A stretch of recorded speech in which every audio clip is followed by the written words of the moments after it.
नमः श्री यतिराजाय विवेकानंद सूरये सच्चित् सुख स्वरूपाय स्वामिने तापहारिणे. Respected principal, respected professors, respected dignitaries, and my very dear friends, students. It's a great pleasure meeting you all, though not actually but virtually because of the COVID-19, but it's a pleasure. I have been to your college a few times, many years back, and if opportunity presents, we will see in person also in future. So I would like to congratulate at the outset the College of Agriculture, Engineering and Technology, Junagadh, for organizing this webinar and giving me this opportunity of interacting with the students, and also for giving me a long time to interact with the students. Only thing that I have to ask for apology at the outset, because somehow or the other my throat is not giving cooperation, and so from time to time I may have to cough also. Suddenly this cold and cough has come, but in spite of that I thought not to cancel this program, because it is an opportunity to interact with the students, which I like very much. अभी मुझे कहा गया है हिंदी में, I have been told to speak in Hindi. अच्छा है, क्योंकि जो लोग गुजराती नहीं जानते हैं उनके लिए तो हिंदी में बोलना ही पड़ेगा. तो इसलिए, और गुजराती, ऐसे कोई गुजराती मुझे नहीं लगता है कि जो हिंदी नहीं जानता हो. आप लोग तो फिल्म तो बहुत अच्छा देखते रहते हैं इसलिए हिंदी तो गुजराती लोग समझ सकते हैं, पर गुजराती हिंदी लोग नहीं समझ सकते बाकी के लोग. तो इसलिए ये बहुत अच्छी बात है कि हिंदी में ये प्रवचन रखा गया है. तो विषय है युवाओं के प्रेरणा स्रोत स्वामी विवेकानंद. तो आप लोग जैसा जानते हैं कि हमारा राष्ट्र प्रत्येक वर्ष युवा दिन मनाता है 12 जनवरी को. क्यों? क्योंकि 12 जनवरी वो स्वामी विवेकानंद का जन्मदिन है. 1985 में 1985 में इंटरनेशनल यूथ ईयर था, अंतरराष्ट्रीय युवा वर्ष. उस समय भारत सरकार ने सोचा कि एक दिन ऐसा होना चाहिए जो युवाओं को समर्पित हो, और उसके लिए कमेटी का निर्माण किया गया. कमेटी ने अपना फाइंडिंग दिया कि आज के युवाओं के लिए स्वामी विवेकानंद का जीवन एवं संदेश बहुत ही प्रेरणादायी हो सकते हैं और उनको प्रेरित कर सकते हैं और उनके लिए बड़े उपयोगी हो सकते हैं. इसलिए स्वामी विवेकानंद का जन्मदिन 12 जनवरी राष्ट्रीय युवा दिन के रूप में मनाया जाए. इसलिए 1985 से ये राष्ट्रीय युवा दिन के रूप में मनाया जाता है. आधुनिक युवा वर्ग की जितनी समस्याएं हैं, आप लोग जानकर के आश्चर्य होगा. स्वामी विवेकानंद का जीवन यदि आप देखते हैं तो उनको भी ये सभी समस्याओं से पार होना पड़ा था. सबसे पहले तो एक आधुनिक युवा वर्ग की समस्या है अनएम्प्लॉयमेंट, बेरोजगारी. तो आपको जानकर के आश्चर्य होगा कि स्वामी विवेकानंद ने भी इस समस्या का सामना किया है. बात कुछ ऐसी है कि 1984 में उनके पिताजी की अचानक मृत्यु हो गई, जो कि हाईकोर्ट, कलकत्ता हाईकोर्ट के प्लीडर थे, और बहुत सारा ऋण बाकी था. ऐसी लोन उन्होंने लिया था या फिर उनके जो पार्टनर थे उन्होंने धोखा दिया था और उन्होंने कुछ लोन सब लोग को दे दिया था, उन्होंने वापस नहीं लौटाया. तो आर्थिक स्थिति इतनी खराब हो गई कि वे तो एक एरिस्टोक्रेटिक फैमिली के थे और अत्यंत संपन्न परिवार के थे. ये कहा जा सकता है कि बहुत कम ऐसे परिवार भारत होंगे जैसे ये नरेंद्रनाथ दत्त, जो कि उनका नाम था स्वामी विवेकानंद का, उनका होगा. पर अचानक सारी परिस्थिति बदल जाती है. जब इनके पिताजी की मृत्यु हुई तो जितने लोग लेने वाले, जिन्होंने उनके पास लिया था, वो तो गायब हो गए, और जिनके पास इन्होंने लिया था ये सब लाइन में आ गए कि हमने इनको इतना दिया था, हमने इनको इतना दिया था, और उनके पार्टनर ने धोखा दिया. और कुछ कम था तो उनके चाचा ने मकान में से इनको निकाल दिया, मकान पर हमारा अधिकार है। ऐसा करके एक साथ सब समस्याएं उनको उनके सिर पर आ गई। और टुडे इट इज अनबिलीवेबल, हमको आश्चर्य होता है। उस समय ग्रेजुएट बहुत कम होते थे। अभी आजकल जितने आईएएस ऑफिसर होते हैं उतने उस समय ग्रेजुएट होते थे। ये ग्रेजुएट थे, और नहीं ग्रेजुएट केवल थे, इतना ही नहीं, जितने टॉप मोस्ट जो ब्रेन्स थे उस समय के, cream of the society, used to go for law. ये लॉ में पढ़ रहे थे, पोस्ट ग्रेजुएशन कर रहे थे। ऐसे पढ़े लिखे, ऐसे असाधारण मेधा वाले ये जाते हैं नौकरी की खोज, और उनको भी यही समस्या का सामना करना पड़ता है, अप्लाई अप्लाई नो रिप्लाई। बहुत मुश्किल से ईश्वर चंद्र विद्यासागर के स्कूल में उनको हेडमास्टर की नौकरी मिली, पर वहां पर वो सिद्धांतों के कारण उन्होंने स्वयं वो नौकरी छोड़ दी। इस प्रकार से बहुत कठिन परिस्थिति से वे पार हुए, परंतु उन्होंने कभी भी सिद्धांतों के साथ कोई बांधछोड़ नहीं की और अपने चरित्र पर अड़िग रहे। कितनी सुंदर स्त्रियों ने उनको प्रपोजल भेजा कि अभी तुम्हारी जो जितनी आर्थिक स्थिति खराब है सब कुछ ठीक हो जाएगा, मैं और मेरी धन संपत्ति सब कुछ आपके चरणों में है। स्वामी विवेकानंद उस समय युवा नरेंद्र नाथ दत्त, इन्होंने उनको बहुत डांटा कि इतनी बड़ी उम्र हो गई, अभी भी भगवान का नाम लेने की इच्छा नहीं हो रही है और इस प्रकार से विचार तुम्हारे मन में आ रहे हैं। उन्होंने किसी भी प्रकार से सिद्धांतों से कोई बांधछोड़ नहीं की और वे जूझते रहे समस्याओं से, पहली बात। दूसरा, आजकल के जैसे विद्यार्थियों को होता है, ईश्वर पर विश्वास हमारा डिग जाता है। तो स्वामी विवेकानंद उस समय ये बहुत पुस्तकें पढ़ते थे, Kant, Hegel, John Stuart Mill, Herbert Spencer, इन सब की किताबें, पाश्चात्य दार्शनिकों की किताबें पढ़ करके वे लगभग अज्ञेयवादी बन गए थे।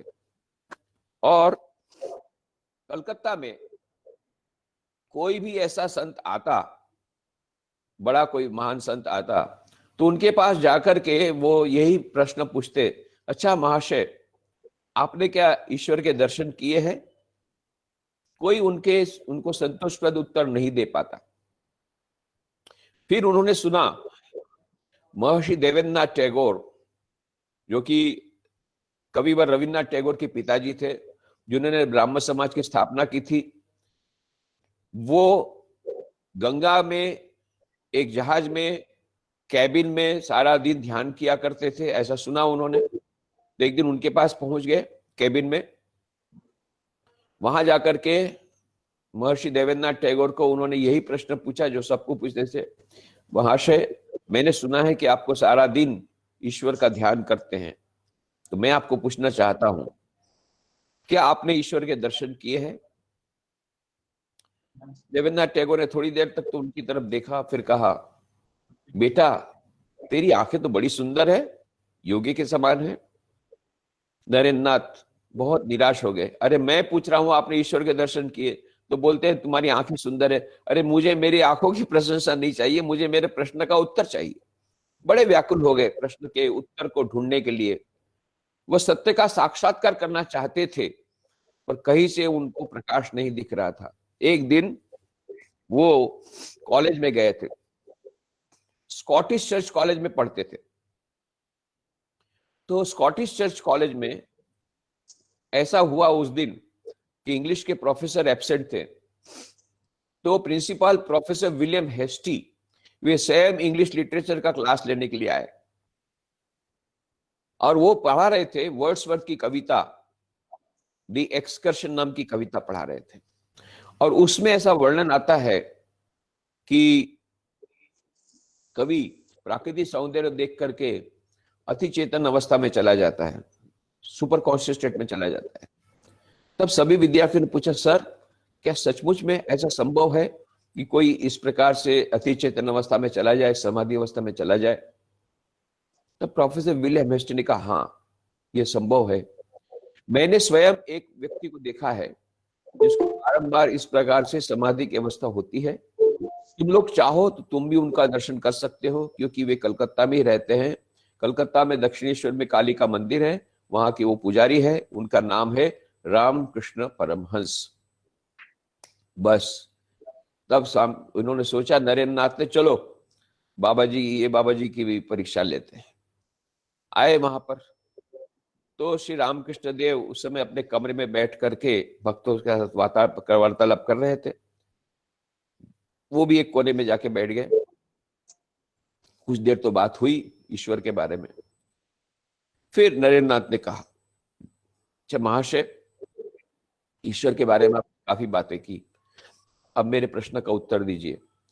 क्या आपने स्वयं ईश्वर के दर्शन किए हैं? और पहली बार उनको संतोषप्रद उत्तर मिला, हाँ बेटा, मैंने स्वयं ईश्वर के दर्शन किए हैं। जिस प्रकार से मैं तुझे देखता हूं, इससे अधिक प्रत्यक्ष रूप से मैं उनके दर्शन करता हूं। इतना ही नहीं, फिर उन्होंने कहा, यदि तुम चाहो तो तुम भी उनके दर्शन कर सकते हो, परंतु साधना करनी होगी। ये कितना बड़ा उत्तर है! यह मानो एक वैज्ञानिक उत्तर है। विज्ञान कहता है हाइड्रोजन ऑक्सीजन गैस मिलकर के पानी बनता है। हाँ, हाइड्रोजन गैस से ऑक्सीजन गैस से कैसे पानी बनेगा? हम नहीं मानते। मानने का सवाल नहीं है। आप लेबोरेटरी में आइए, हाइड्रोलिटिक प्रोसेस कीजिए, फिर आपको नहीं मिलेगा तो आप कहिए कि नहीं, H2 + O2 is not equal to H2O। ये हम नहीं मानते। तो श्री रामकृष्ण ने कहा, मैंने स्वयं ईश्वर के दर्शन किए हैं, तुम चाहो तो तुम भी दर्शन कर सकते हो, पर लेबोरेटरी में आना पड़ेगा, साधना रूपी प्रयोगशाला में आना पड़ेगा। नरेंद्र नाथ ने चैलेंज एक्सेप्ट कर ली। उन्होंने साधना की और सचमुच में काशीपुर के उद्यान बाटी में उनको पहली बार वो निर्विकल्प समाधि का अनुभव हुआ, स्वयं को, खुद को हुआ।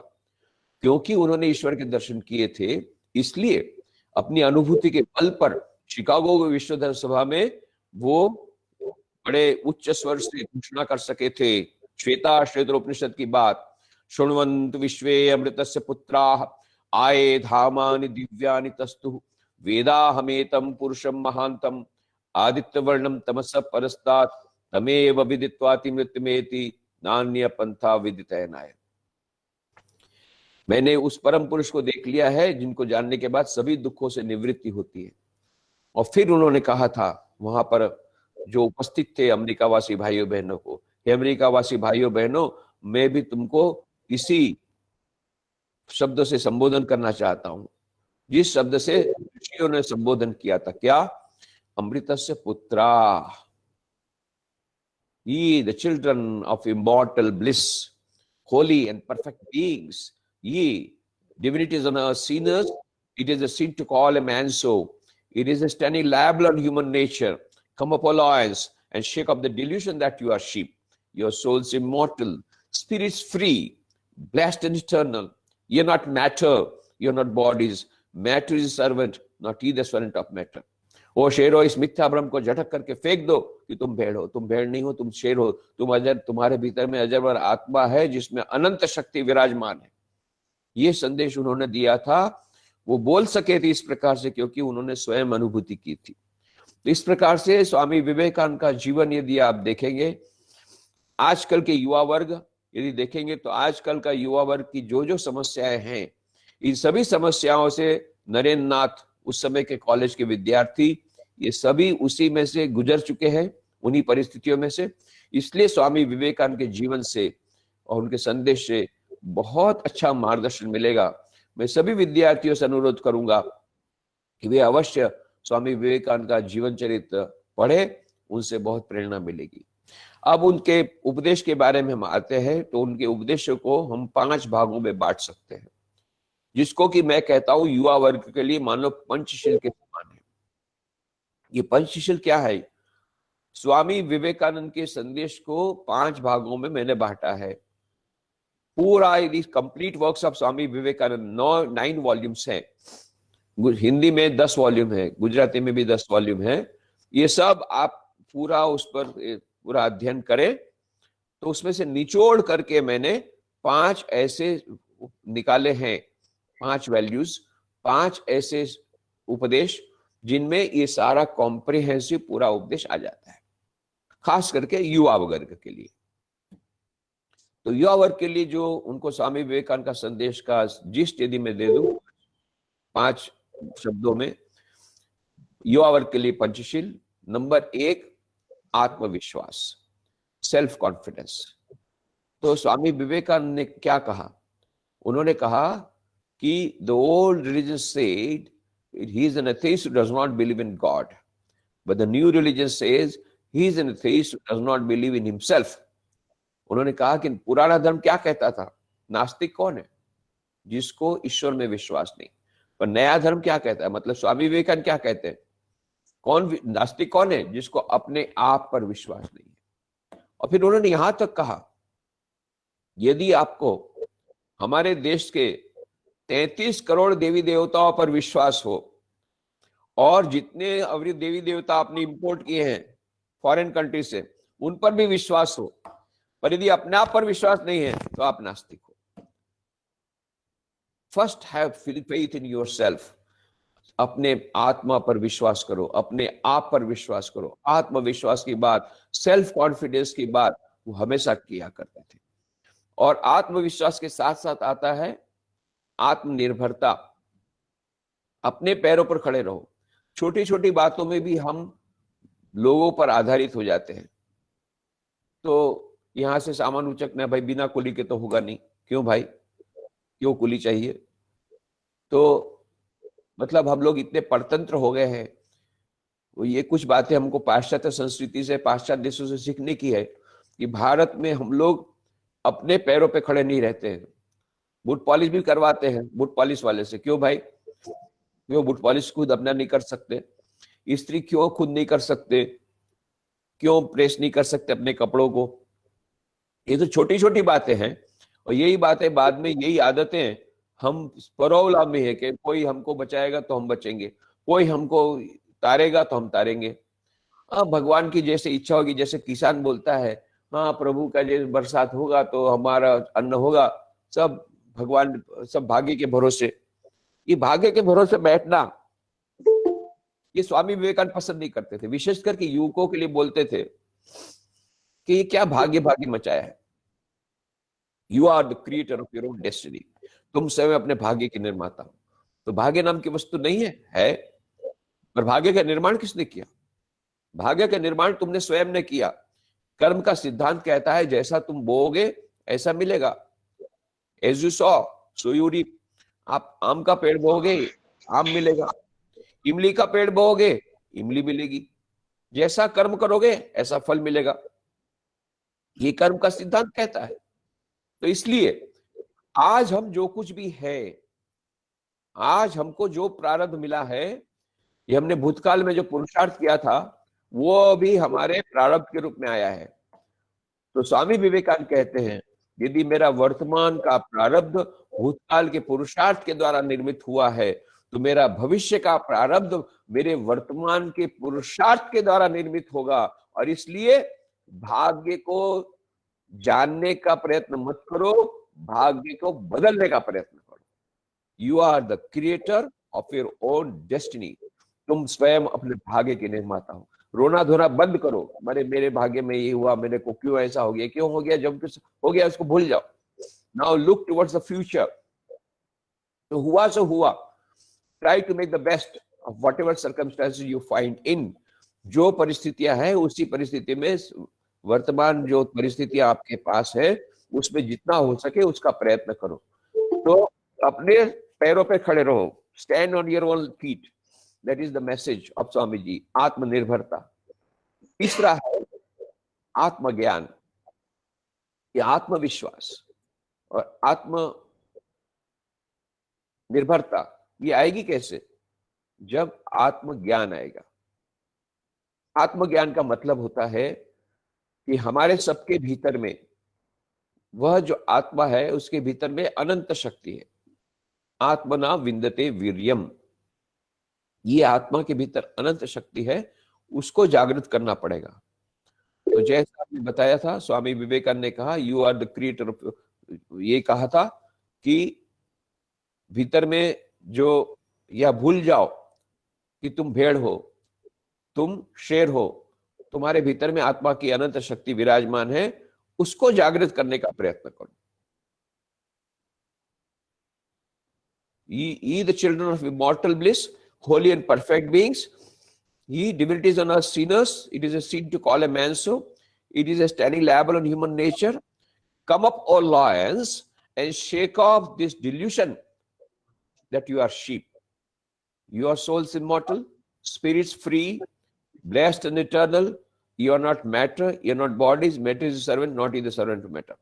ओ शेरो, इस मिथ्या भ्रम को झटक करके फेंक दो कि तुम भेड़ हो। तुम भेड़ नहीं हो, तुम शेर हो, तुम अजर अमर आत्मा हो, तुम्हारे भीतर में आत्मा की अनंत शक्ति विराजमान है। स्वामी जी एक कहानी कहा करते थे, ये बहुत ही उनकी प्रसिद्ध कहानी, कि एक शेरनी जा रही थी जंगल में से, और उस समय जब जंगल में से शेरनी जा रही थी तो एक भेड़ों का झुंड जा रहा था रास्ते पर से जंगल के भीतर। तो भेड़ों के झुंड को पार करने के लिए उस शेरनी ने छलांग लगाई। तो शेरनी ने जब छलांग लगाई तो शेरनी उस समय गर्भवती थी। तो उसके गर्भ में जो छोटा शेरनी का बच्चा था उसको गर्भपात हो गया, और शेरनी का बच्चा वो भेड़ों के झुंड में गिर गया, और शेरनी तो उस पर जाकर के वो बेहोश हो गई और बाद में धीरे धीरे मर गई। अब ये छोटा शेरनी का जो छोटा सा बच्चा ये रोने लग गया। क्यों? क्योंकि उसकी मां मर गई थी। तब ये भेड़ों की माता को दया आ गई, तो भेड़ों की माता ने इसका लालन पालन शुरू किया। तो अब ये छोटा जो शेरनी का बच्चा ये भेड़ों के साथ जाने लग गया। अब भेड़ों के साथ जाता है, भेड़ों के साथ खेलता है, भेड़ों के साथ घास खाता है, और भेड़ों के समान बै बै करने लग गया। बहुत समय बाद एक दूसरा बड़ा शेर उस जंगल में आया। उसने देखा दूर रास्ते पर से कितनी सारी भेड़ें जा रही हैं बै बै करते हुए। आश्चर्य से देखा पीछे में एक छोटा शेर है, वो भी बै बै कर रहा है। हाँ, अरे कभी भी उसने किसी शेर को बै बै के समान करना सुना ही नहीं था। तो उसको तो आश्चर्य हुआ, ये बात क्या है, माजरा क्या है। वो जानने के लिए वो शेर नजदीक आया। शेर नजदीक आया तो भेड़े इतनी घबरा गई, बै बै बै करके सब भागने लग गई। अब ये छोटा शेर था, वो भी बै बै कर वो भी भागने लग गया। तो बड़े शेर ने पकड़ लिया उसको, ए तू कहां जाता है? अरे ये भेड़े हैं, मैं शेर हूं, इससे मुझे डरते हैं, मैं समझ सकता हूं, पर तू तो भेड़, तू तो शेर है, भेड़ नहीं है, तू क्यों उससे डरता है?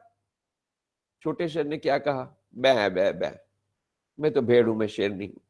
बेवकूफ कहीं का, तू शेर होकर के अपने आप को भेड़ बोलता है, तू शेर है, शेर। फिर से छोटे शेर ने क्या किया, क्या कहा, बै बै बै, मैं तो भेड़ हूं, मैं शेर नहीं हूं। बहुत बार उसने समझाया, किसी प्रकार से छोटा शेर माना नहीं। तब और बै बै बै करते ही रहा। तब ये बड़े शेर को बड़ा गुस्सा आया, पकड़ा उसको गले से पकड़ करके घसीट करके एक तालाब के किनारे लाया।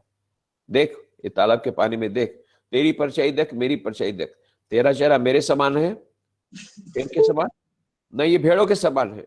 तब उसने देखा, अरे बात तो सच है, मेरा शेर तो ये शेर के समान है। अब समझ गया, अब तू बै बै करना बंद कर, मेरे समान गर्जना कर। चल, गर्जना की, चल, अब तू जंगल का राजा बन गया, जंगल का राजा बन गया। स्वामी जी ये कहानी सुना करके बोलते थे, याद रखो तुम शेर हो, तुम भेड़ नहीं हो। तुम्हारे भीतर में वह शेर की अनंत शक्ति है, आत्मा की अनंत शक्ति है। प्रत्येक व्यक्ति के भीतर में आत्मा है, irrespective of caste, creed, color, religion, nationality. Each soul, each and every human being has got the Atman having infinite power. प्रत्येक व्यक्ति के भीतर में आत्मा है जिसमें अनंत शक्ति विराजमान है। पर अभी हमको उस आत्मा की प्रतीति क्यों नहीं होती? क्योंकि अज्ञान का पर्दा है। इसलिए कबीर ने कहा, घूंघट का पट खोल रे तो हे पिया मिलेंगे, कटुक वचन मत बोल रे तो हे पिया मिलेंगे। तुझे प्रियतम के दर्शन होंगे पर घूंघट का पट खोलना पड़ेगा। तो घूंघट का पट कैसे खोले? तो उसके 4 उपाय हैं। स्वामी विवेकानंद कहते हैं, each soul is potentially divine, the goal of human life is to manifest this divinity within by controlling nature external and internal. Do this either by work or worship or psychic control or philosophy, by one or more or all of these, and be free. This is the whole of religion. Doctrines, dogmas, rituals, temples, churches, mosques are but secondary details. प्रत्येक मनुष्य में आत्मा विराजमान है, जिसमें अनंत शक्ति विराजमान है। प्रत्येक मनुष्य में वह आत्मा है, वो दिव्यता विराजमान है। तो मनुष्य जीवन का लक्ष्य है उस अंतर्निहित दिव्यता को अभिव्यक्त करना। वो कैसे होगा? बाह्य व अंतर प्रकृति को वशीभूत करके।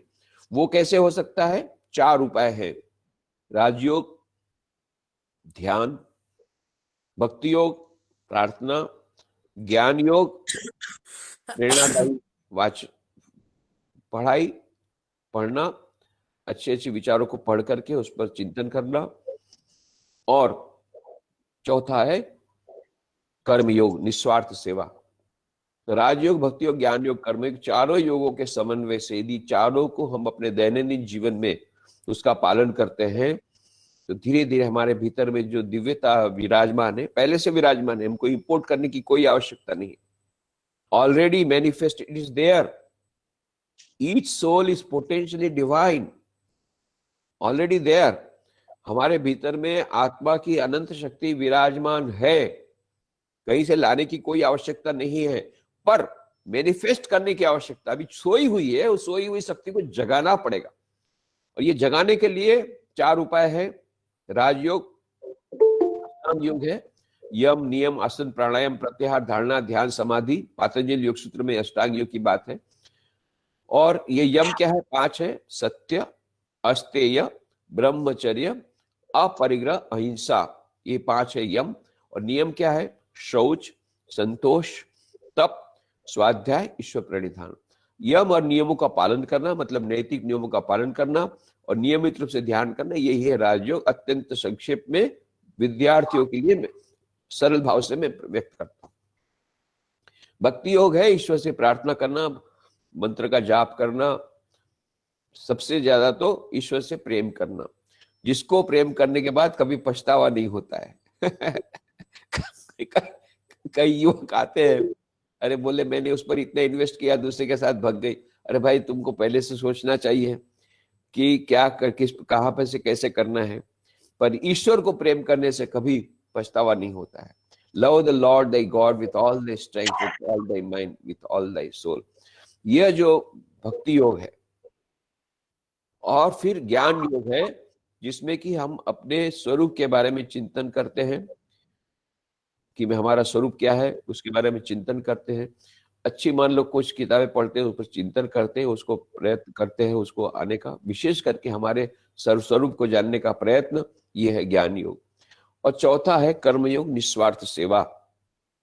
जो कुछ भी काम करते हैं, प्रत्येक कार्य पूजा बन सकता है यदि उसको निस्वार्थ भाव से किया जाए और फल की आकांक्षा के बिना किया जाए और ईश्वर समर्पित बुद्धि से किया जाए। कोई भी कार्य हो, प्रत्येक कार्य पूजा बन सकता है। इस प्रकार से चारों योगों का समन्वय करने से धीरे धीरे हमारे भीतर में दिव्यता की अभिव्यक्ति होगी। दिव्यता की जैसे जैसे अभिव्यक्ति होगी, हमारे भीतर में आत्मविश्वास, आत्मनिर्भरता, आत्मज्ञान अपने आप आता जाएगा। चौथा है आत्मसंयम। यह आत्मसंयम बहुत आवश्यक है, खास करके विद्यार्थियों की। तो एमर्सन नाम के बहुत बड़े विद्वान हो गए, अमेरिका के, राल्फ वॉल्डो एमर्सन। उन्होंने एक बार कहा था, the secret of success in trade, in war, in every management of human affairs is the concentration of mind. जीवन के प्रत्येक क्षेत्र में सफलता का रहस्य है मन की एकाग्रता। और इसीलिए स्वामी विवेकानंद जी ने कहा, यदि मुझे फिर से शिक्षा लेनी हो तो मैं वर्तमान शिक्षा पद्धति में दाखिल नहीं होऊंगा। पहले अपने मन को नियंत्रित करना सीखूंगा, मन को एकाग्र करना सीखूंगा। हाँ, फिर जानकारी तो मैं कैसे भी ले सकता हूँ। मैं लाइब्रेरी में जाके ले लूंगा। अब तो लाइब्रेरी में जाने की जरूरत नहीं, गूगल सर्च करो, क्लिक करो, तुरंत सब जानकारी आपके हाथ में आ जाती है। So education is not the amount of information that goes into your brain and runs undigested all your life. Education is being and becoming. तो शिक्षा केवल जानकारी का संचय, इंफॉर्मेशन का प्राप्त करना, ये शिक्षा नहीं है। सच्ची शिक्षा है महान बनना, बनाना और उस पर आगे चलना। तो ये है education is being and becoming. तो इसलिए स्वामी जी इतनी अधिक उनकी एकाग्रता थी, फिर भी वो ज्यादा एकाग्रता चाहते। कितनी एकाग्रता थी, दो ही उदाहरण में दूंगा। जैसे आप जानते हैं कि मैं अभी रामकृष्ण आश्रम राजकोट से बोल रहा हूँ। यहाँ पर आप लोग को अवश्य आना चाहिए। बहुत सुंदर यहाँ लाइब्रेरी है, बहुत सुंदर मंदिर है, value education, Vivekananda institute of value education culture है, मेडिकल सेंटर है, सेरिब्रल पाल्सी का सेंटर है। ये सब आपको एक बार देखना चाहिए। ऐसा रामकृष्ण आश्रम राजकोट का जैसा सेंटर है, ऐसा पोरबंदर में भी है। पोरबंदर में जहाँ स्वामी विवेकानंद खुद रहे थे, भोजेश्वर बंगलो, उसको कन्वर्ट कर दिया है मेमोरियल के हिसाब से। तो ऐसे टोटल 5 सेंटर अभी गुजरात में है, राजकोट, लीमड़ी, पोरबंदर, बड़ोदरा और अहमदाबाद। कुल रामकृष्ण मठ मिशन के पूरे विश्व में 222 सेंटर हैं और उसके अलावा 1000 सेंटर ऐसे जिनका संचालन हम नहीं करते, हमारे गृहस्थ भक्त करते हैं। ऐसा एक सेंटर वहां पर जूनागढ़ में है, वहां पर तलाव दरवाजा के पास रामकृष्ण सेवा केंद्र। ऐसे करीब 1000 सेंटर देश विदेश पूरे देश में है। तो ये सबका पूरा हेडक्वार्टर है बेलूर मठ, जिसकी स्थापना स्वामी विवेकानंद ने की थी। और रामकृष्ण मठ, रामकृष्ण मिशन की स्थापना भी, ये दोनों संस्थाओं की स्थापना भी स्वामी विवेकानंद जी ने ही की थी, आज से 120 साल पहले। और बेलूर मठ की स्थापना भी 1898 में स्वामी विवेकानंद खुद ने की थी। तो मैं जो बोल रहा हूँ, जो घटना हुई थी, वो घटना ऐसी है कि बेलूर मठ में जो बड़ा मंदिर है, उसके पीछे 2 मंजिले की बिल्डिंग है, जिसमें कि ऊपर के मंजिले में स्वामी विवेकानंद एक कमरे में रहते थे। अभी भी आप जाएंगे, वो कमरा उसी प्रकार से रखा हुआ है। उनका टेबल, उनकी कुर्सी, उनकी सितार, उनकी पगड़ी, उनके वस्त्र, उनका दंड, ये सब कुछ वहां पर रखा है। ऐसा लगेगा स्वामी जी अभी भी वहां है। उसी रूम में, उसी कमरे में 4 जुलाई 1902 को स्वामी विवेकानंद ने मात्र 39 वर्ष की उम्र में महासमाधि ले ली। ध्यान के पंखों पर सवार होकर के अनंत की यात्रा में निकल गए। तो ये जो कमरा है, उसी कमरे की बात है। उनके महासमाधि के कुछ दिन पहले की बात है। स्वामी विवेकानंद के शिष्य थे, उनका नाम था शरद चंद्र चक्रवर्ती। वे एक बार आए, आकर के देखा स्वामी जी अपने कमरे में बैठे हैं, चारों ओर फर्श पर पुस्तकें पड़ी हुई है। एनसाइक्लोपीडिया ब्रिटानिका, अंग्रेजी में विश्वकोश, ये चारों ओर फैले हुए हैं। इतने सारे ग्रंथों को देख करके स्वामी जी ने कहा, शिष्य ने कहा, स्वामी जी इतनी पुस्तकों को पढ़ने में तो सारी जिंदगी निकल जाएगी। स्वामी जी का क्या बात करता है। ये कुछ दिन पहले ग्रंथ आए हैं, मैंने 10 खंड पढ़ लिए और अभी 11वां खंड पढ़ रहा हूं। हाँ, इतने दिनों में आपने 10 खंड पढ़ लिए? असंभव, मुझे विश्वास नहीं होता। स्वामी जी का तुझे विश्वास नहीं होता, ठीक है, ये पहले 10 खंड में से तुझे जो प्रश्न पूछा है पूछ। तो शिष्य ने कितने सारे प्रश्न पूछे, स्वामी जी ने सबके उत्तर दिए, सही उत्तर दिए। कहीं कहीं तो पुस्तकों की भाषा को उद्धृत किया। तब ये शिष्य आश्चर्यचकित हो गया, स्वामी जी ये तो चमत्कार है। स्वामी जी का चमत्कार नहीं है, ये मन की एकाग्रता का परिणाम है। यदि मन की एकाग्रता हो तो 10 घंटे की पढ़ाई 1 घंटे में हो सकती है। कई विद्यार्थी मुझे पूछते हैं, स्वामी जी ये कैसे हो सकता है, 10 घंटे की पढ़ाई 1 घंटे में कैसे हो सकती है? मैं कहता हूं इसलिए हो सकती क्योंकि हम लोग 1 घंटे की पढ़ाई अभी 10 घंटे में करते हैं। पुस्तक हाथ में ले ली, आंख कहाँ है? पुस्तक में। और मन कहाँ है? कल देखा, वो पिक्चर देखा टीवी में, वो हीरो कहाँ जा रहा था विलेन के पीछे, ये सब चल रहा है। या क्रिकेट मैच के बारे में देख रहे हैं, सुन रहे हैं, उसके बारे में सब हम सोच रहे हैं। मन कहीं और होता है, आंख यहाँ पर है पर मन कहीं और है। इसलिए अभी हमारा मन एकाग्र नहीं है, इसलिए हमारा अभी 1 घंटे की पढ़ाई 10 घंटे में करते हैं। जब हमारे मन की एकाग्रता आ जाएगी तो 10 घंटे की पढ़ाई 1 घंटे में हो जाएगी। दूसरी बात है, न केवल पढ़ाई में, प्रत्येक क्षेत्र में सफलता मिलेगी। तो स्वामी जी जब दूसरी बार गए विदेश, पहली बार तो गए थे, आपको जानते हैं कि 1893 में गए थे, जो कि 11 सितंबर को शिकागो विश्व धर्म सभा में जो भाषण उन्होंने दिया वो भी 9/11 था। तो ये बात अलग है कि वो 9/11 को हम, स्वामी विवेकानंद ने जो भाषण दिया था जिसमें उन्हें सर्वधर्म समन्वय की बातें की थी, वो हमने नहीं सुनी, इसलिए दूसरा 9/11 हुआ 108 साल बाद 2001 में। और ट्विन टावर जो न्यूयॉर्क के, ये सब भस्म हो, ये सब खत्म हो गए। आज भी वहां ग्राउंड जीरो, में कुछ दिन पहले गया था अमेरिका, देखा भी वहां भी ग्राउंड जीरो है अभी भी। अभी वो टावर्स तैयार नहीं हुए, वर्ल्ड ट्रेड सेंटर के 2 टावर। तो जो भी हो, स्वामी जी पहली बार गए थे वो वर्ल्ड पार्लियामेंट रीजन में भाग लेने के लिए, और 3.5 वर्ष तक वहां रुक गए। 1897 में वापस आए। फिर उनके वहां के लोगों के आग्रह पर फिर से 1899 में, 1899 में गए थे। उस समय की बात है। जब पहली बार गए थे तब वो केवल ईस्ट कोस्ट में थे या मिडिल कोस्ट में थे, वेस्टर्न कोस्ट में नहीं गए थे। दूसरी बार गए तो वेस्टर्न कोस्ट में गए, कैलिफोर्निया वगैरह में गए। तो कैलिफोर्निया में जब गए थे तो वहां पर एक बहुत सुंदर जगह है, जगह का नाम है कैंप टेलर। वो कैंप टेलर में जब गए तो वहां पर उन्होंने देखा कि एक छोटी सी नदी है, नदी पर से एक पुल है। वो पुल पर से 4 जवान लड़के, 4 काउबॉयज, ये बंदूक हाथ में लेकर के अंडे के छिलकों को वो शॉट लगाने का प्रयत्न कर रहे थे। 12 अंडे के छिलके थे, अंडे नहीं, अंडे के छिलके। इनकी एक माला थी, वो माला पानी में तैर रही थी। बंदूक लेकर के उसको शॉट लगाने का प्रयत्न कर रहे थे, पर वो सफल नहीं हो रहे थे, उनके शॉट बेकार जा रहे थे।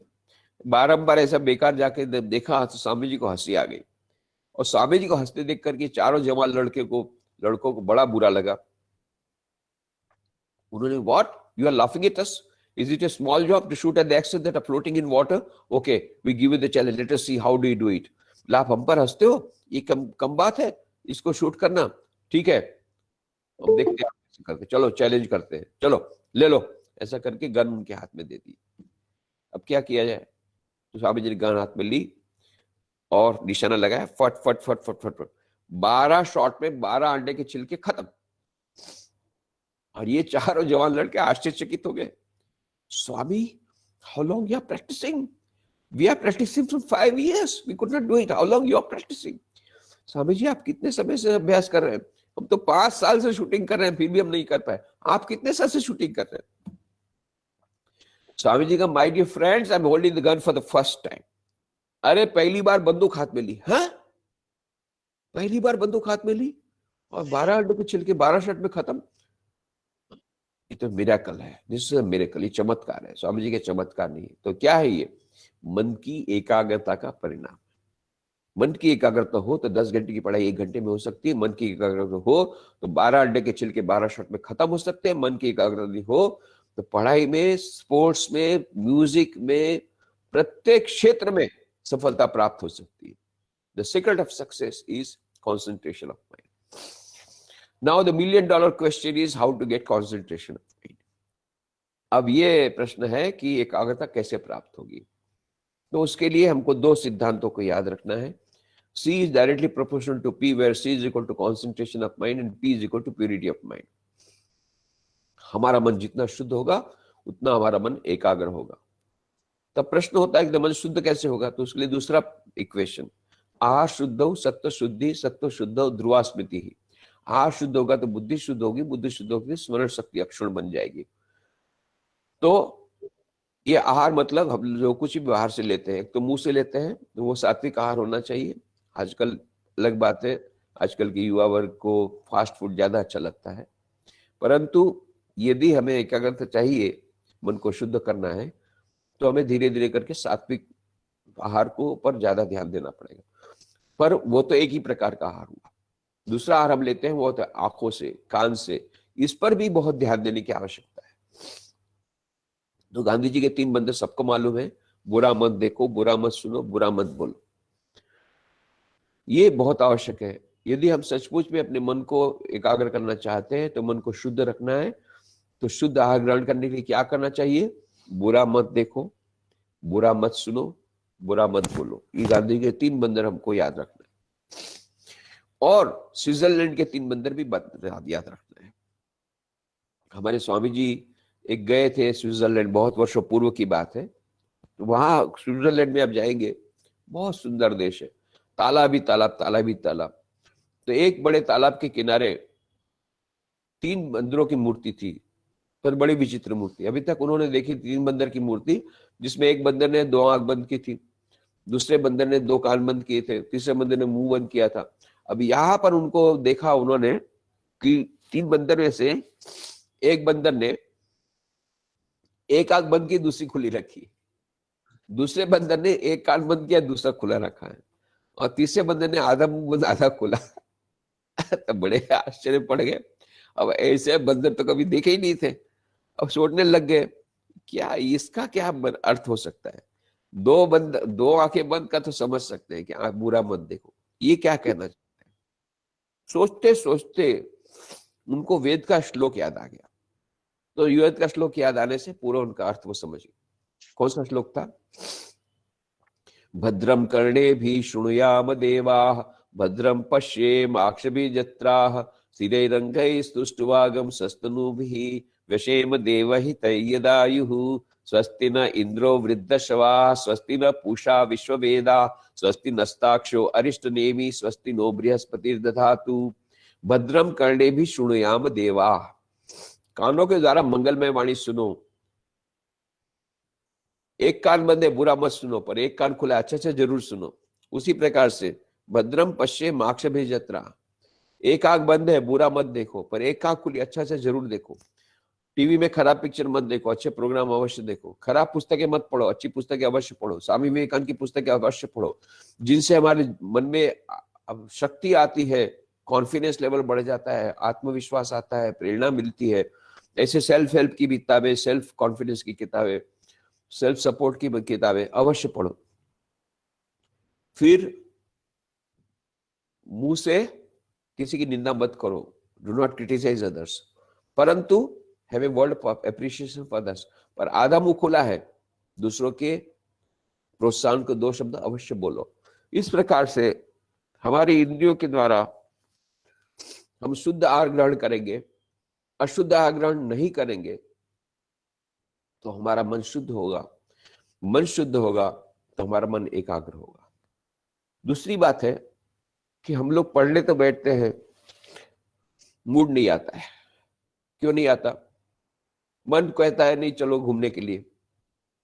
अब हम कहते हैं कि भाई थोड़ा सा टेस्ट आने वाला है, छोड़ दो यार, कल पढ़ लेंगे। अच्छा कल पढ़ लेंगे। हम अपने मन के गुलाम हैं, मन हमारा गुलाम नहीं है, ये तो बात सच है। यदि हमें सफलता चाहिए तो हमको मन को नियंत्रित करना पड़ेगा। तो मन नियंत्रित कैसे होगा? जब जीवन नियंत्रित होगा। जीवन नियंत्रित कब होगा? जब जीवन नियमित होगा। अभी तो हमारी बात ऐसी है कि कोई हमारा कुछ निश्चित है ही नहीं।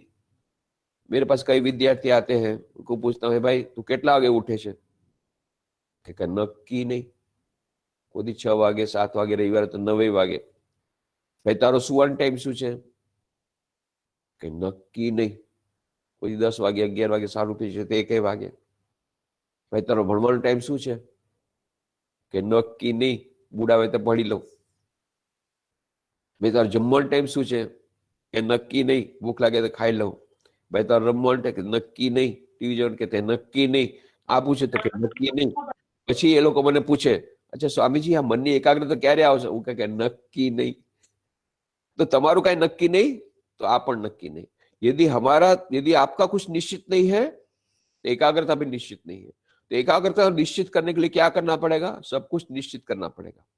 पढ़ने का टाइम निश्चित, सोने का टाइम निश्चित, उठने का टाइम निश्चित, सब कुछ यदि निश्चित होगा तो हमारे मन की एकाग्रता निश्चित होगी। इसका मतलब क्या है? रेगुलरिटी। हमारा जीवन जितना नियमित होगा उतना हमारा जीवन नियंत्रित होगा, जितना हमारा जीवन नियंत्रित होगा उतना हमारा मन एकाग्र होगा। तो जीवन नियमित बनाने के लिए एक टाइम टेबल बनाना पड़ेगा। उस टाइम टेबल के अनुसार इतने बजे पढ़ना, इतने बजे सोना, कुछ लोग तो बहुत अच्छा टाइम टेबल बनाते हैं, रोज 6 बजे उठते थे, बोलते कल से 4 बजे उठेंगे, इम्पॉसिबल। धीरे धीरे करके आगे बढ़ना है, 6 का 5:30 करो, फिर 5 करो, फिर आप आगे बढ़ सकते हैं। तो इसके लिए सक्सेस फॉर्मूला है, start with the minimum, practice the easiest. कम से कम से शुरू करो और सरल से शुरू करो, तो आपको सफलता मिलेगी। Start with the minimum and practice the easiest. इस प्रकार से आत्म संयम के द्वारा, सेल्फ कंट्रोल के द्वारा हमको सफलता प्राप्त होगी। पांचवा है सेल्फ सेक्रीफाइस, आत्मत्याग। सेल्फ सेक्रीफाइस का मतलब नहीं, आत्मत्याग का मतलब नहीं कि सभी लोग को सन्यासी बन जाना है हमारे समान। अवश्य हम चाहते हैं, रामकृष्ण मिशन में भी सन्यासियों की बहुत कमी है। मैंने कहा 1000 सेंटर हमारे एफिलिएशन नहीं हो पा रहे हैं क्योंकि सन्यासियों की कमी है। उसी प्रकार शारदा मठ में है बहनों के लिए, उनमें भी अभी सन्यासिनियों की कमी है, तो वहां भी उनको भी एक्सपांशन करना है, उनको कई सेंटर खोलने हैं, पर सन्यासिनियां नहीं है। तो सन्यासियों की आवश्यकता है, तो जो बन सकते हैं बन सकते हैं, but everybody can not become a monk and everybody not become a monk. सब कोई सन्यासी बन नहीं सकते, सन्यासी बनने की आवश्यकता भी नहीं। It is not everybody's cup of T. तो जिनको इस प्रकार से सन्यासी बनना है, दे आर वेलकम, बहुत अच्छा है। पर जो सन्यासी नहीं बन सकते, उनको फिर क्या त्याग करना है? आत्म त्याग का मतलब होता है स्वार्थ परायणता का त्याग। फिर सारे देश में जाता हूँ, सब लोगों से, विद्यार्थी से बात करता हूँ, उनको पूछता हूँ, अच्छा भैया जीवन का लक्ष्य क्या? लक्ष्य क्या? बोले बस इंजीनियर बनूंगा, डॉक्टर बनूंगा, चार्टर्ड अकाउंट बनूंगा, ये बनूंगा, वो बनूंगा। फिर बोले फिर मैं अपना कैरियर डेवलप करूंगा। फिर बोले बहुत पैसा कमाऊंगा। फिर क्या है? फिर तो मजा ही मजा है, मजा ही मजा है। अच्छा देश का क्या होगा? अरे देश जाए भाड़ में। समाज का क्या होगा? समाज जाए भाड़ में। फिर मैं उनको बोलता, अच्छा भैया सुनो, तुम्हारा समाज भाड़ में जाएगा, तुम्हारा देश भाड़ में जाएगा, तुम कहाँ जाओगे? तुम भी भाड़ में जाओगे, इतना तो सोचो। कॉमन सेंस थोड़ा तो रखो कि तुम भी भाड़ में जाओगे, तो अपने आप को बचाने के लिए कम से कम देश के बारे में सोचो। हम देश के बारे में नहीं सोचते हैं, समाज के बारे में नहीं सोचते। मैं, मेरी बीवी, मेरा बच्चा, मेरा मकान, देश जाए भाड़ में, मेरा करियर बन जाए, बस देश जाए भाड़ में। ये पर इस प्रकार की यदि हम लोग सोच रखेंगे तो हमारा देश सच में भाड़ में जाएगा, भाड़ में जा ही रहा है। तो उसको बचाना है, हम अपना कैरियर अवश्य डेवलप करें, along with that character development. Career development and character development hand in hand करना पड़ेगा, दूसरों के लिए भी सोचना पड़ेगा। तो स्वार्थ परायणता का त्याग करना है। स्वामी विवेकानंद जी ने बहुत प्रेरणादायी पत्र लिखा था मैसूर के महाराजा को। My dear prince, this life is short, the vanities of this world are transient, in this short life they alone live who live for others, the rest are more dead than alive. Maharaja, ये जीवन क्षणभंगुर है। इस क्षणभंगुर जीवन में जो दूसरों के लिए जीता है वही सचमुच में जीता है, बाकी सब तो मुर्दे के बराबर है। अभी चारों ओर देखो मुर्दे ही मुर्दे हैं। मैं, मेरी बीवी, मेरा बच्चा, मेरा बच्चा, मकान, मेरा मकान, सब अपने लिए सोचते हैं। कोई देश के लिए नहीं सोचता, समाज के लिए नहीं सोचता, दूसरों के लिए नहीं सोचता। ये सब डेड है, सब मुर्दे के बराबर है। अब मुर्दों में प्राण प्रतिष्ठा करनी पड़ेगी, प्राण उनमें लाना पड़ेगा। तो कैसे होगा? उनको जीवित करना पड़ेगा। मुर्दों को कैसे होगा? इलेक्ट्रिक शॉक की आवश्यकता है। ये इलेक्ट्रिक शॉक कहां से मिलेगा? इलेक्ट्रिक शॉक मिलेगा स्वामी विवेकानंद की किताबों से। ये मेरी बात नहीं है, फ्रेंच मनीषी रोमारोला, रविन्द्रनाथ टैगोर ने, एक नोबेल प्राइज विनर थे, उन्होंने, रोमारोला वो भी नोबेल प्राइज विनर थे, दोनों लिटरेचर में Nobel prize winner. Rabindranath Tagore ने रोमारोला को, फ्रेंच मनीषी को, लिखा था, if you want to know India, study Vivekananda, everything is positive, nothing negative. यदि आप भारत को समझना चाहते हैं तो स्वामी विवेकानंद की किताबों को पढ़ो, उनमें सब कुछ पॉजिटिव है, सकारात्मक है, नकारात्मक कुछ भी नहीं है। और फिर जब रोमारोला ने स्वामी जी की किताबें पढ़ी, बहुत प्रेरित हो गए, और फिर उन्होंने स्वामी विवेकानंद पर जीवन चरित्र भी लिखा। और फिर स्वामी विवेकानंद जी के शब्दों के बारे में उन्होंने कहा, his words are great music, phrases in the style of Beethoven.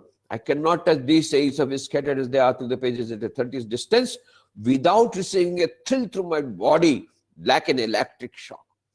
कि आज इतने वर्षों बाद भी जब स्वामी विवेकानंद के शब्दों को पढ़ता हूं तो ऐसा लगता है, इतना रोमांच होता है, मानो इलेक्ट्रिक शॉक मुझे लगता है।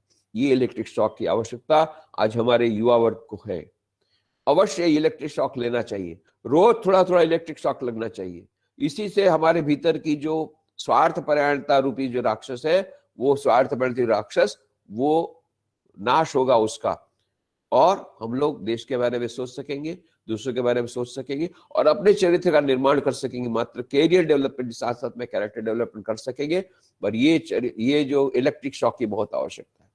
इसीलिए मेरे प्यारे युवा मित्रों, मैं आपसे अनुरोध करूंगा, सबके पास मोबाइल है, मोबाइल की बैटरी रोज चार्ज करनी चाहिए। जब मोबाइल की बैटरी यदि चार्ज नहीं करते हैं तो न तो आपका व्हाट्सएप मैसेज जाएगा, ना आपका ईमेल जाएगा, ना आपके व्हाट्सएप, ना तो आपका इंटरनेट चीटिंग चैटिंग कुछ भी नहीं होगा। आजकल दोनों साथ में चलता है, वो कुछ नहीं होगा।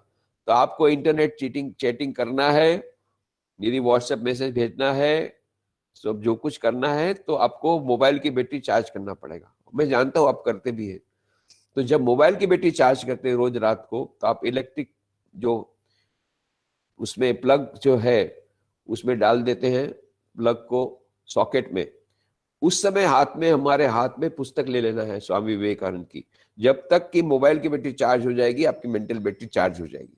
ये सरल उपाय है मेंटल बैटरी चार्ज करने का। प्रतिदिन स्वामी विवेकानंद की पुस्तकें पढ़ें।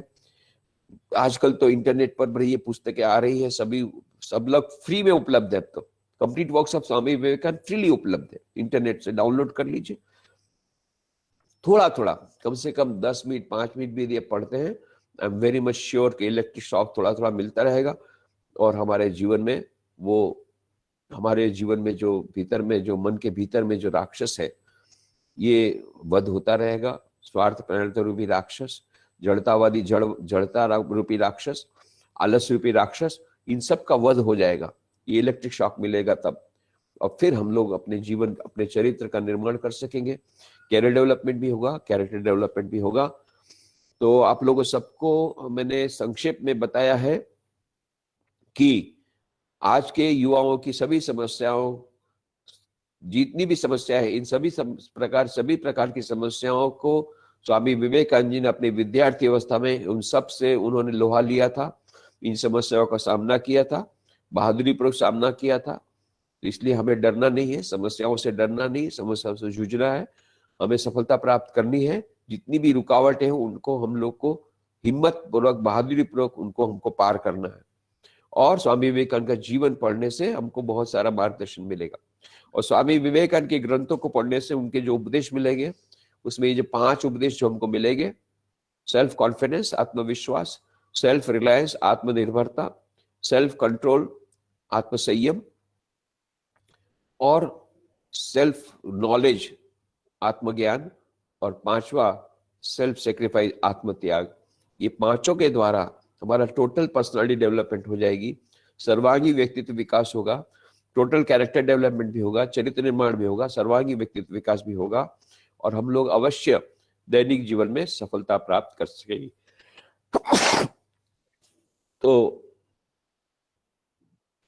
मैं क्षमा प्रार्थी हूं कि ये सर्दी होने की वजह से आपको कुछ व्यवधान होता है। तो अभी मैं चाहूंगा कि आपको मैंने जो फंडामेंटल्स कुछ बातें बताई है, अभी यदि कुछ प्रश्नोत्तरी यदि हो सकती, मुझे नहीं मालूम, प्रश्नोत्तरी हो सकती तो कुछ प्रश्नों के उत्तर देने का मैं प्रयत्न करूंगा। हाँ, वेरी गुड, बहुत अच्छा प्रश्न है। प्रश्न ऐसा है कि स्वामी जी ने तो हम जब हमारे जीवन में जब असफलता आती है तो ये असफलता को कैसे पचाएं, ये तो बताया है, पर सफलता को कैसे पचाएं, बहुत अच्छा प्रश्न है। तो ये हमको मालूम याद रखना पड़ेगा कि हमारी सफलता के पीछे बहुत लोगों का हाथ रहता है। हमारे शिक्षकों का हाथ रहता है, हमारे माता पिता का हाथ रहता है, हमारी परिस्थितियों का हाथ रहता है। So we should never be proud. यदि हम प्राउड होते हैं, यदि हम अहंकार आता है, तो हमारा पतन निश्चित है। इसलिए जब सफलता आती है तो let us give credit to all the people who are involved in that getting that success. Let us be humble, let us humbly accept all the success. हमारे जीवन में जब सफलता आती है तो उसको हमको नम्रता पूर्वक उसका स्वीकार करना है, और हमको अहंकारी नहीं होना है। यदि हम अहंकारी बनेंगे तो हमको फिर असफलता का सब सामना करना पड़ेगा और दुख का सामना करना पड़ेगा। यदि हम नम्रता को छोड़ देते हैं, अहंकारी बन जाते हैं, तो अहंकार तो रावण का भी नहीं रहा, तो हमारा अहंकार कहाँ रहने वाला है। इसलिए अहंकार नहीं बनना चाहिए, अहंकारी नहीं होना चाहिए। ये तभी हो सकता है when we consider ourselves as instruments of doing the work। हम लोग सब निमित्त मात्र है, जैसा भगवान श्री कृष्ण ने गीता में कहा था, निमित्त मात्रम भव सव्यसाचिन। तो हम निमित्त मात्र है, हमें जो कुछ भी हमें सफलता मिली है उसके पीछे ईश्वर की कृपा विराजमान है। ईश्वर और हमारे माता पिता की, हमारे शिक्षकों की, हमारे बाकी सब लोगों की, उनके आशीर्वाद, उन सब की कारण कि मुझे ये सफलता मिली है। तो मुझे उसको नम्रता पूर्वक उस सफलता को झेलना है, तब जाकर के हम असफलता को भी झेल सकेंगे। बहुत अच्छा प्रश्न। और कोई प्रश्न? Any other question? विद्यार्थी अपने को अनम्यूट करके प्रश्न पूछ सकते हैं। તમે તમારા માઇક અનમ્યુટ કરો, રેડ કલરમાં માઇક છે એને અનમ્યુટ કરવું છે, પૂછી શકાય છે।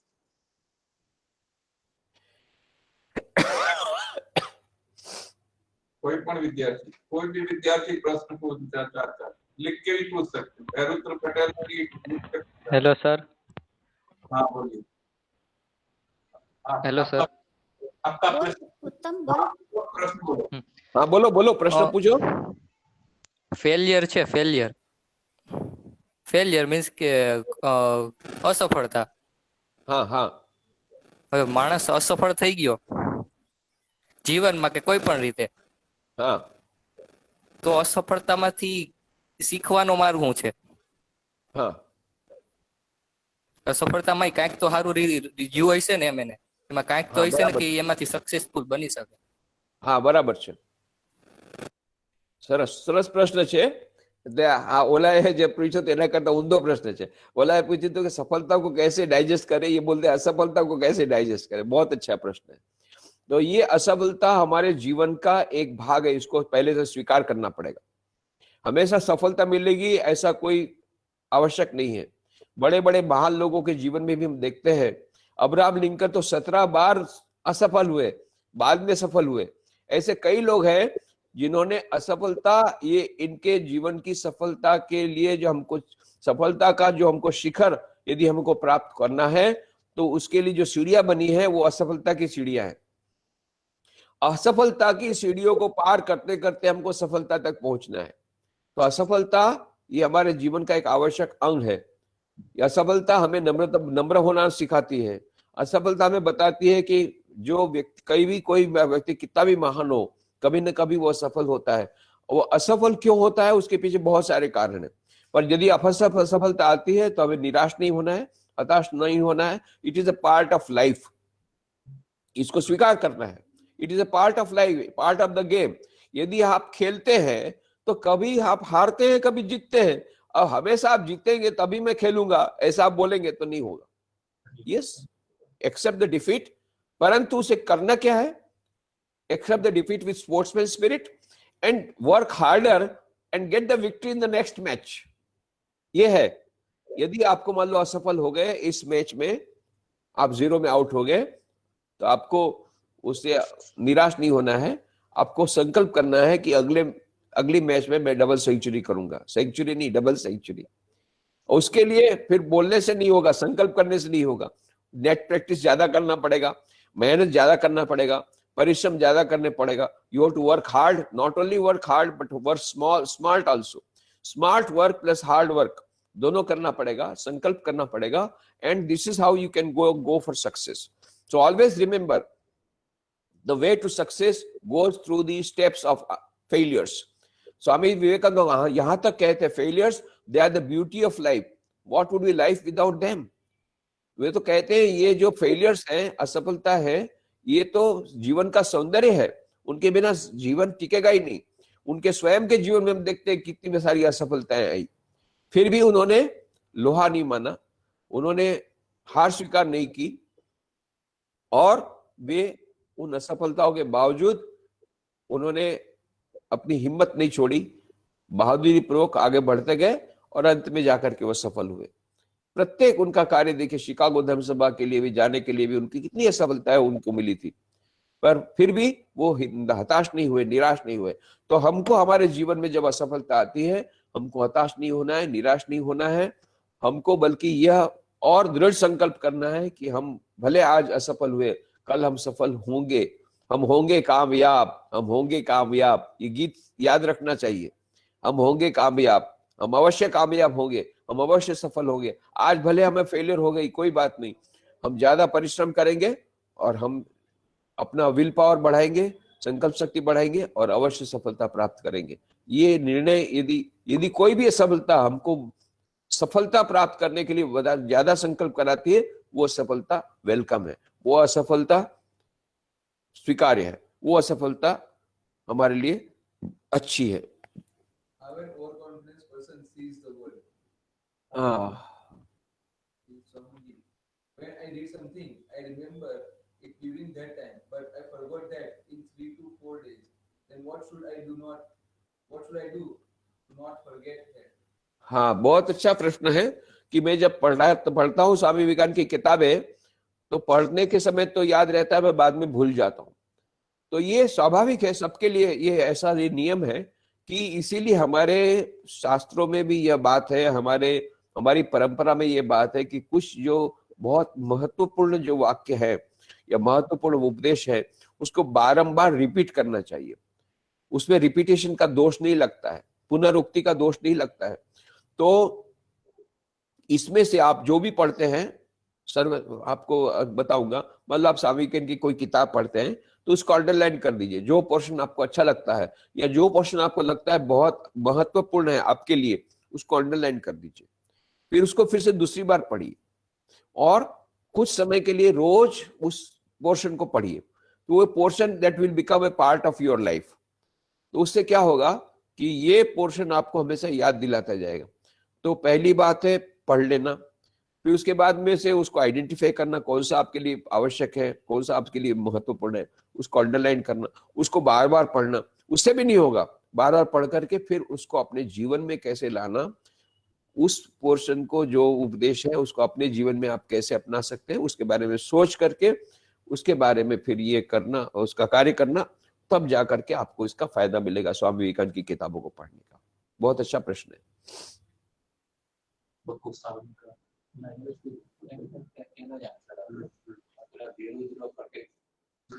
Another Swamiji, that how an overconfident person sees the world. Somebody asked, Virudra Patel. ओ, ये ओवर कॉन्फिडेंट पर्सन का मतलब क्या होता है मालूम है? इसका मतलब होता है जो अहंकारी है, उसको लगता है कि मैं सब जानता हूं। उसका मतलब ही होता है कि वो कुछ नहीं जानता है। तो उसका फेलियर निश्चित है, उसका डाउनफॉल निश्चित है। जो इस प्रकार से अहंकारी है, नॉलेज का सबसे पहली बात है, रियल पर्सन हु, पहली उसकी पहचान, जो ये आदमी ये समझेगा कि मुझे बहुत कुछ जानना बाकी है, वही आगे बढ़ सकेगा। पर यदि कोई बोल सकता है, समझता है कि मैंने सब कुछ जानना तो जान लिया है, अभी मेरे को जानने का कुछ बाकी नहीं रह गया है, तो उसका डाउनवर्ड कर्व शुरू हो गया है। इसलिए ये over confident person will always see the world as useless, या वो समझेगा कि मैं इनके ऊपर हूं। उसको अहंकार की भावना आएगी और उसको लगेगा कि मैं इसमें से कुछ सीख नहीं सकता हूं। पर श्री रामकृष्ण देव ने कहा था, जावत बाची तावत सीखी, जब तक मैं रहूंगा तब तक मैं सीखूंगा। तो जितने महापुरुष हैं वो अपने जीवन में हमेशा सीखने का प्रयत्न करते हैं। क्यों? उनमें वह नम्रता है, उनमें वह निरंकारिता है, जिसके कारण समझते हैं कि कहीं से भी वो हमको शिक्षा मिल सकती है, किसी भी छोटी घटना से भी मिल सकती है, कोई छोटे से व्यक्ति से भी हम सीख सकते हैं। पर जो ओवर कॉन्फिडेंट पर्सन है वो इस प्रकार से सीख नहीं सकेगा। उसका जो प्रोग्रेस का चार्ट वहीं बंद हो जाएगा और वो पूरे दुनिया को एक निम्न दृष्टि से देखेगा, जिसके के कारण उसको उसका लाभ नहीं मिलेगा। Any other question, students?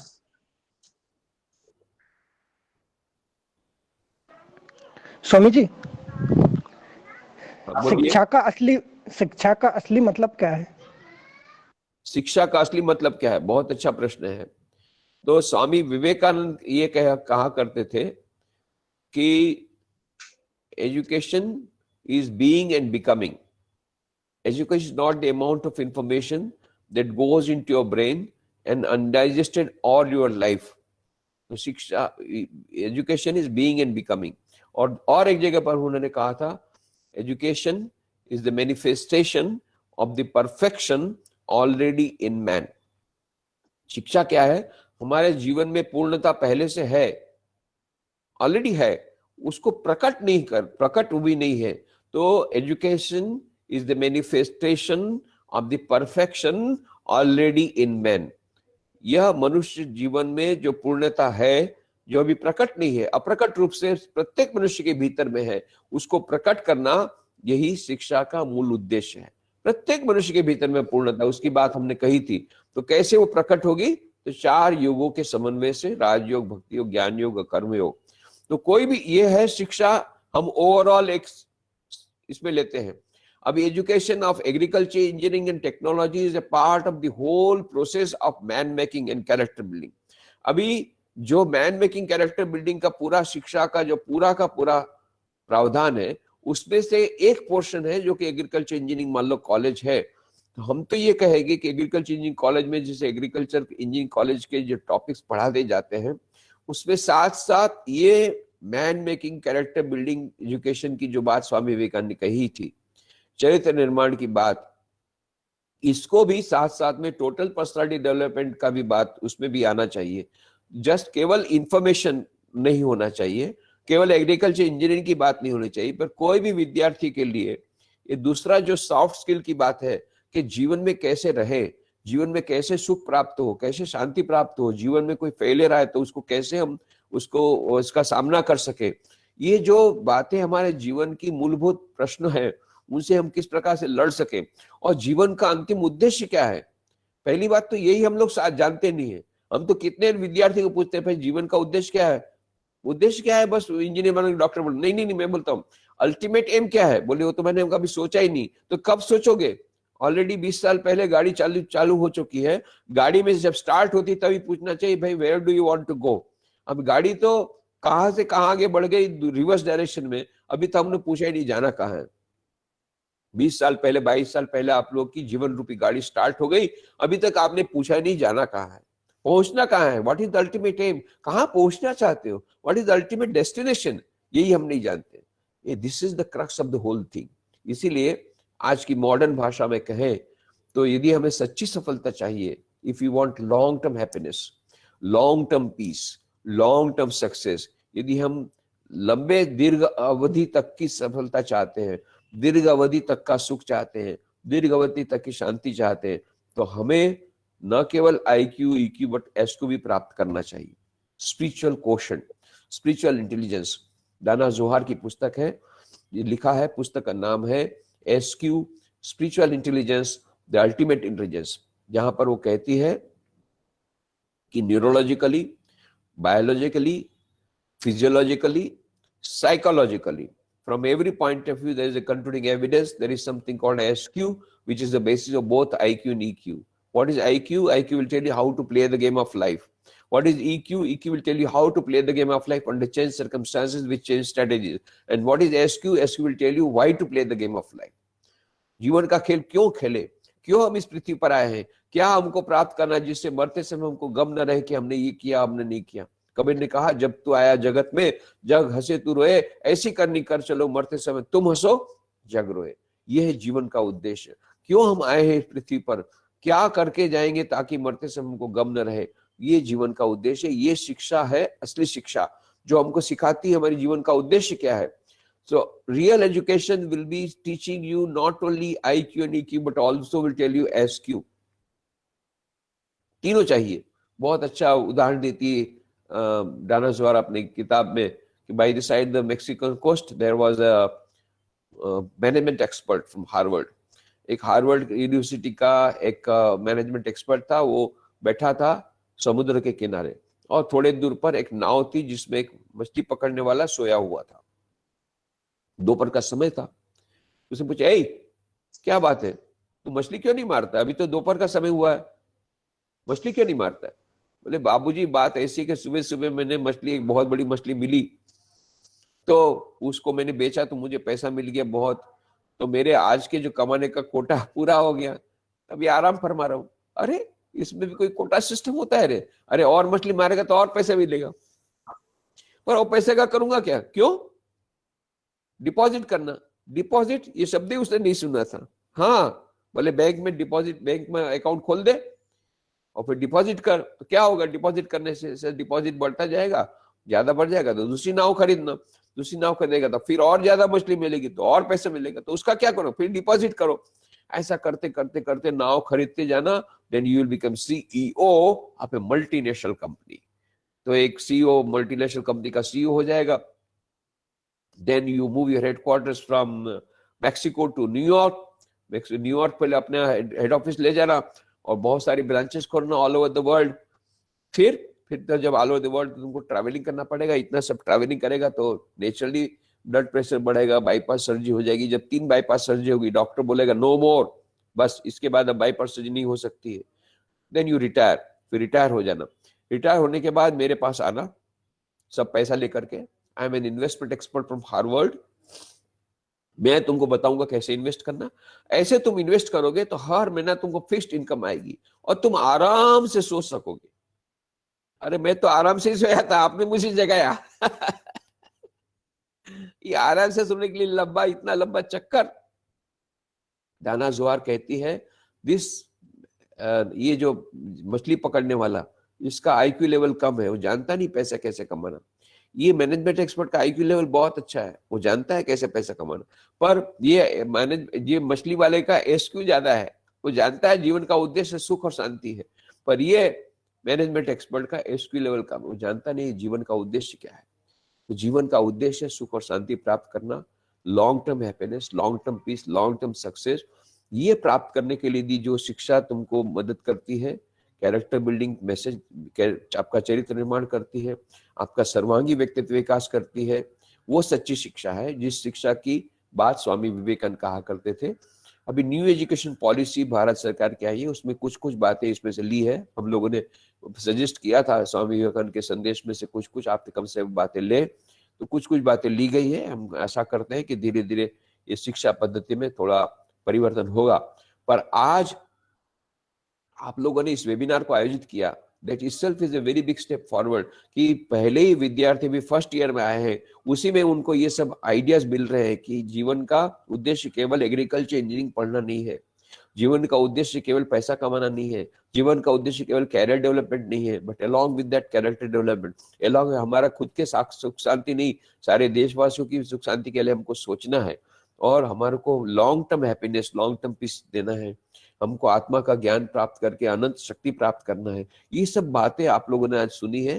It's very good, it is a good beginning and I am very hopeful कि आप लोग सब और भी स्वामी विवेकानंद की किताबें पढ़ करके, और वहां पर तो स्टडी सर्कल भी कुछ हो रहा है स्वामी विवेकानंद के नाम से, मैंने सुना है, तो बहुत अच्छा है, उसमें आप लोग जुड़ जाइए और भी किताबें पढ़िए और किताबें पढ़ करके उस पर चिंतन कीजिए, उसमें से कुछ बातें अपना ग्रहण कीजिए। I am very much sure कि आपका चरित्र निर्माण होगा और व्यक्तित्व का विकास होगा। बहुत बहुत धन्यवाद। What should I do to stop overthinking? What should I do? What should I do to stop overthinking? What I do to stop Overthinking. Overthinking. ज्यादा सोचना। What do you mean by overthinking? Thinking तो always is welcome. Overthinking नाम की कोई वस्तु नहीं है, पर आप किसके ऊपर सोचते हो ये ज्यादा महत्व का है। किसके ऊपर सोचते हो? थिंकिंग, मेरे जीवन का उद्देश्य क्या है, इस पर सोचते हो, बहुत अच्छा है, इसमें ओवर थिंकिंग नहीं होगा। पर इधर उधर के विचार आप सोचते हो, उसको निकालना पड़ेगा। तो इसके लिए क्या करना पड़ेगा? मन को एकाग्र करना पड़ेगा। मन को एकाग्र करने के लिए क्या करना पड़ेगा? मन को शुद्ध करना पड़ेगा। और दूसरा क्या करना पड़ेगा? जीवन को नियमित करना पड़ेगा। तो इस प्रकार से अपने जीवन को नियमित बना करके, नियंत्रित करके धीरे धीरे आपके मन को आप नियंत्रित कर सकते हैं। और ये जो अननेसेसरी थिंकिंग है, I will not tell you, I will not talk about over thinking, unnecessary thinking, अनावश्यक सोचने को बाहर निकाल लो। जो सोचने से, जो सोच या जिस प्रकार के विचार हमारे जीवन में उपयोगी नहीं है, उन विचारों को निकालना ये बहुत आवश्यक है। ये बहुत आवश्यक है, बहुत अच्छी बात है। पर over thinking about your own goal of life is never over thinking, वो अच्छा है, परंतु unnecessary thinking should be stopped. तो जो अनावश्यक विचारों को निकालना पड़ेगा, उसके लिए आपको नियमित जीवन रखना पड़ेगा और संयमित जीवन रखना पड़ेगा, और आत्मविश्वास, आत्मसंयम, आत्मत्याग, ये सब आने से धीरे धीरे आपके विचार भी बहुत अच्छे रहेंगे, विचार संयमित रहेंगे और विचार आपके नियंत्रण में रहेंगे। धन्यवाद स्वामी जी।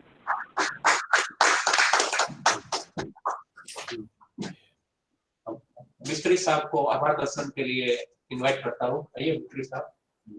अंत में मैं स्वामी स्वामी जी। एक वाक्य अंत में मैं स्वामी विवेकानंद के चरणों में यही प्रार्थना करूंगा, उनके आशीर्वाद सभी विद्यार्थी पर हो और सभी विद्यार्थी उनके पुस्तकों को पढ़ करके, उसको समझ करके, उसको आत्मसात करके, उसके अनुसार चल करके अपना सर्वांगी व्यक्तित्व विकास करे और दैनिक जीवन में सुख शांति प्राप्त करे, सफलता प्राप्त करे और चरित्र का निर्माण करे। और स्वामी विवेकानंद का सपना था चरित्र निर्माण के द्वारा राष्ट्र निर्माण और राष्ट्र निर्माण के द्वारा विश्व निर्माण, उसको प्रतिफलित करने में अपना सहयोग, अपना ये कंट्रीब्यूशन दे। इस प्रकार की प्रार्थना स्वामी विवेकानंद के चरणों में करते हुए मेरी बातों को मैं यहाँ समाप्त करता हूँ। हरिओम तत्सत। स्वामी जी, हमको ये फेलियर के बाद ऐसा डर लगता है कि हम फिर से कर पाएंगे या नहीं कर पाएंगे, इसका क्या तोड़ मिल पाएगा? हाँ, तो इसके लिए मैंने कहा और सेल्फ कॉन्फिडेंस को, अपना आत्मविश्वास को बढ़ाना पड़ेगा। कभी ऐसा मत सोचो कि एक बार स्वामी विवेकानंद ने कहा if you fail 1000 times make the attempt once more. 1000 बार यदि फेल होते हो तो फिर से एक बार प्रयत्न करो। तुम्हारा तो 2 या 3 बार ही हुआ है, कोई बात नहीं है। 1000 बार फेल होने पर भी हमको डिफीट स्वीकार नहीं करना है, हमको हार स्वीकार नहीं करना है। हम होंगे कामयाब, हम होंगे कामयाब, हम होंगे कामयाब, ये मन को याद रखना है और भीतर के आत्मविश्वास को बनाए रखना है। और ये मैंने जैसा बताया, स्वामी विवेकानंद की किताबों को पढ़ने से भीतर की जो आत्मा की शक्ति जागृत होगी और तब आप ये फेलियर्स को अच्छी तरह से फेस कर सकेंगे, है ना? ठीक है जी, नतमस्तक नमस्कार पहले तो। और मेरा प्रश्न ये था, जैसे कि कोई अपोजिट कंडीशन आती है, विपरीत परिस्थिति में स्वामी जी ऐसा होता है कि कोई प्रश्न करता है, हम उस टाइम उत्तर भी देते हैं। ऐसा भी नहीं कि कहीं कॉन्फिडेंस की कमी होती है, उत्तर भी सही जाता है, लेकिन जब बाद में उसी उत्तर को दोबारा सोचा जाए, एक बार और विचार किया जाए, तो कहीं ना कहीं लगता है कि हम बेहतर उत्तर दे सकते थे। ये कई बार होता है, उसके लिए कुछ हमको कोई अनुशोचन करने की या पश्चाताप करने की आवश्यकता नहीं है। You tried your best under the circumstances, you should be happy. इसीलिए स्वामी जो भगवत गीता का एक संदेश याद रखना, कर्मणिवधिकारस्ते मां फलेषु कदाचन मां कर्मफल हेतुर्भु माते संगोस्तव कर्मणि। हे अर्जुन, कर्म में तेरा अधिकार है, फल में तेरा अधिकार कदापि नहीं है। तू तेरा कर्म कर, फल मैं दूंगा। मां फलेषु कदाचन, ठीक है। I tried my best at that time, उस समय मेरे को जितना हो सका था मैंने किया, जो हो गया तो हो गया, बीतीताई विसार दे, आगे की सुध ले। अब फिर से मैं अपना ट्राई करूंगा, मैक्सिमम ट्राई करूंगा और try to achieve the maximum. इसलिए उसको भूल जाओ, बीतीताई विसार दे, जो हो गया सो हो गया। अब फिर से नए सिरे से, नए उत्साह से काम में लग जाओ। धन्यवाद। धन्यवाद स्वामी जी। अच्छा, अब बहुत अच्छा मित्रों, स्वामी जी ने हमें बहुत अच्छा ये प्रवचन दिया, खास करके वो जो 5 पॉइंट दिए, आत्मविश्वास, आत्मनिर्भरता, आत्मज्ञान, आत्मसंयम और आत्मत्याग। तो ये 5 जो चीजें हैं वो हम फॉलो करेंगे तो जरूर हमारा सबका अच्छा होगा, दिमाग शांत रहेगा, निराशा नहीं आएगी। निराशा की है, थोड़ा सा फेलियर मिलते ही हम लोग निराश हो जाते, तो उनमें जरूर इसी चीजों से हेल्प मिलेगी। यही चीजें हैं जो सीखनी है, जो स्वामी जी ने बताई। तो स्वामी जी आपका बहुत बहुत धन्यवाद। मैं आपको विश्वास दिलाता हूँ कि हमारे स्टूडेंट्स, हमारे बच्चे और हम सब भी यही चीजों को फॉलो करेंगे, करते होंगे तो और ज्यादा करेंगे। और इसी के साथ मैं फिर से स्वामी जी आपका धन्यवाद करता हूँ और ये प्रोग्राम पूरा जाहिर करता हूँ।